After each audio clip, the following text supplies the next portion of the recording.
With disc brakes now allowed for road racing in many countries around the world, here's the lowdown on the hot topic of disc-usion on road bike braking. In the last few months we have conducted social media polls on disc versus rim brakes for road bikes. The outcomes for our poll questions were split roughly 50 or 50. The latest poll showing disc brakes edging ahead. Here's our video, highlighting the main differences between rim and disc brakes, the pros and cons of both.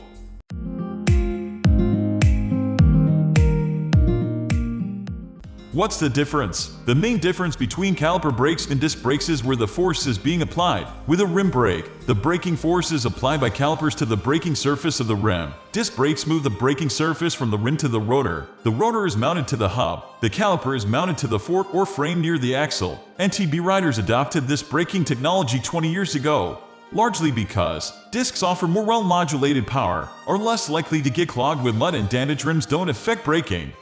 Start-stopping. Another difference is how each braking system is operated. Rim brakes use steel cables to close the spring-loaded caliper on the rim. With a disc brake system, hydraulics are often used instead. When the levers are pulled, fluid pressure builds, causing pistons inside the calipers to move onto the rotor. The friction generated is what creates the stopping power. Cable-operated discs use a spring-loaded caliper with a steel cable to actuate.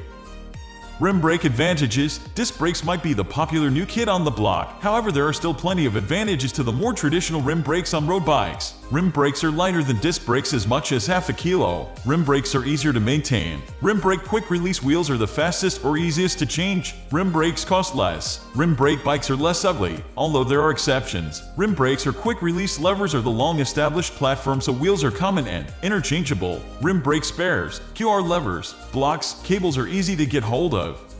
Disc brake advantages. The inclusion of disc brakes into the highest levels of cycling in the Pro Peloton means many bike frames are being manufactured for disc brakes. While it is easy to look at the disc or rim brake issue and say, well, this is clearly manufacturers generating a whole new income stream, there are actually several very important benefits to using disc brakes. Disc brakes offer greater stopping power, useful on long descents or in emergencies. Disc brakes don't heat the rim, which potentially could cause tire blowouts on long descents. Disc brakes allow for more precise braking for the more skillful, making wheel lockup less likely. Disc brakes work better than rim brakes in wet weather and off-road. Through axles offer more solid connection between wheels and frame and fork. It's easier to use wider tires with disc brakes. Disc brakes open up new possibilities with frame or rim design. Easier endos or stop is when you arrive at the cafe stop. Damaged wheel rims, broken spokes too won't ruin a ride.